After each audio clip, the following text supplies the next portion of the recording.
Hi, my name is Steve Rossi. I'm one of the bass instructors here at Arc Music in Boca. And I'm going to show you a little bit about what we teach here and how we do it. Just a little bit of background about myself. I've been studying music for 45 years. I've been playing the bass for 38 years, and I've been performing professionally for 35 years. I've done North American tours with Peter Frampton, Taylor Dane, Cinderella, Gary U.S. Bonds. I've made appearances on The Tonight Show with Jay Leno, MTV, Solid Gold, various shows on NBC, CBS, and some of the other networks. I have some album credits, Stevie Wonder, Steppenwolf, and some other lesser-known people. And I also compose and produce music for film and television.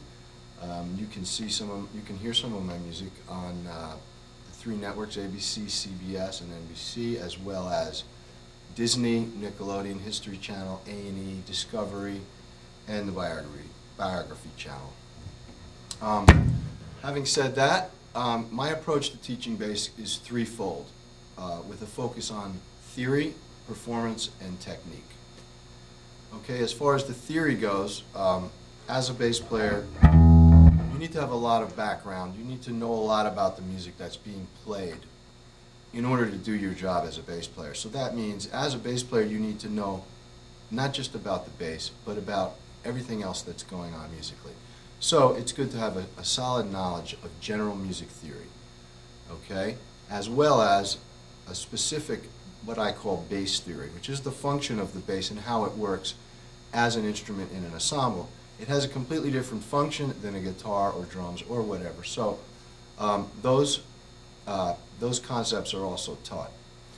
Okay, and under the subject of theory, we teach how to read music, standard music notation, tablature, as well as how to read a lead sheet or a chord chart, and how to improvise by watching the chords go by on a chord chart.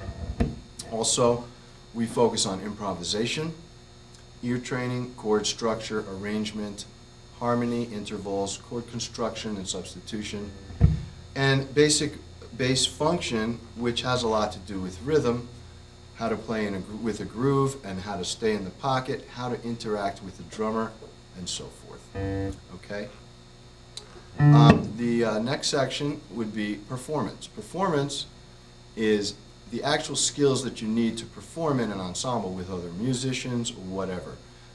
These are real-world skills that are applicable in any situation, whether it be a fun situation or a jam or a professional performance.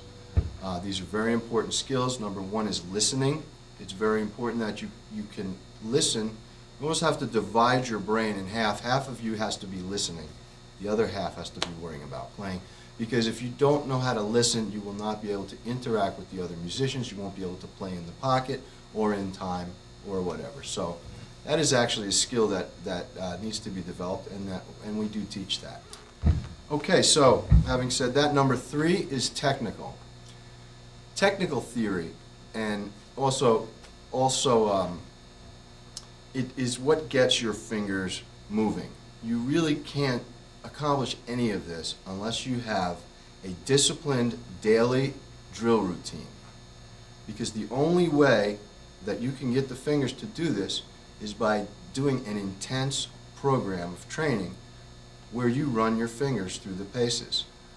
You could learn all the theory you want, you could learn all about music history and changes and everything, but if your fingers cannot do it in the time allotted and in the rhythmic divisions and stay in time, it's really all useless.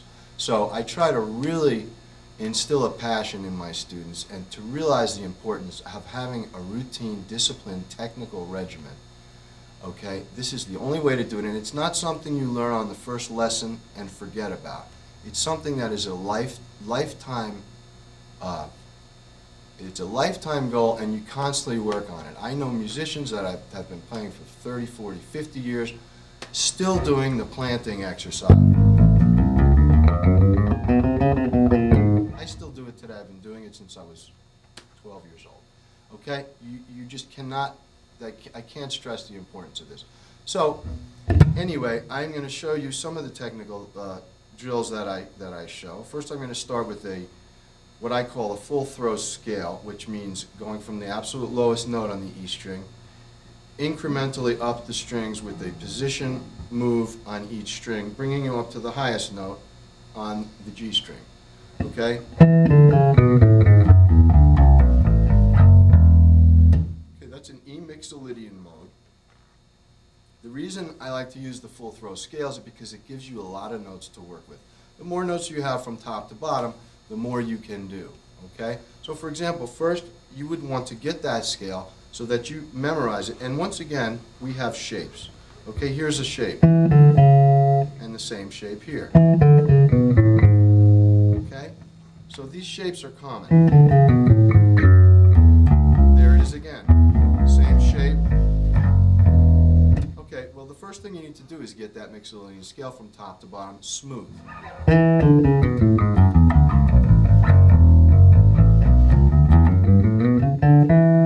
Okay, and the way we do this is to take a metronome. It's very important to play with a metronome or some kind of a rhythmic time that is right on as far as meter goes. Because it's not just a matter of getting your fingers to do it, but it's a matter of getting your fingers to do it with the nuance and in the rhythmic division so that it's perfectly in time. So what I like to teach is to set your metronome at a very slow tempo. And do it slowly so that you can focus on the perfection of it. Do it as perfectly as possible. Concentrating on how smooth, make each note speak, let them ring into each other.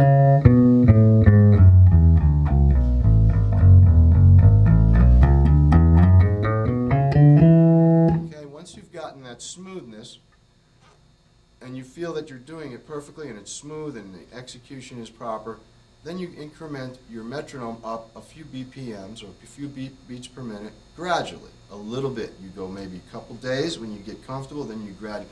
The problem is most people want to play fast right away. The problem with that is that's a surefire way to develop sloppiness. There's no other way around it. Okay, so having said that,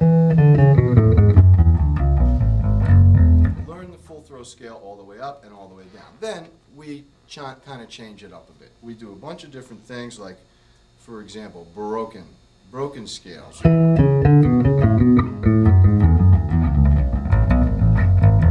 Up and down. That's skipping one, going back up one, and then skipping down.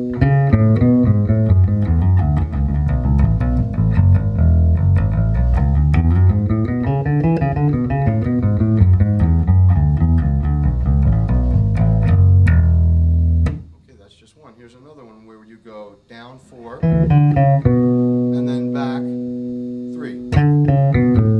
Down 4, back 3.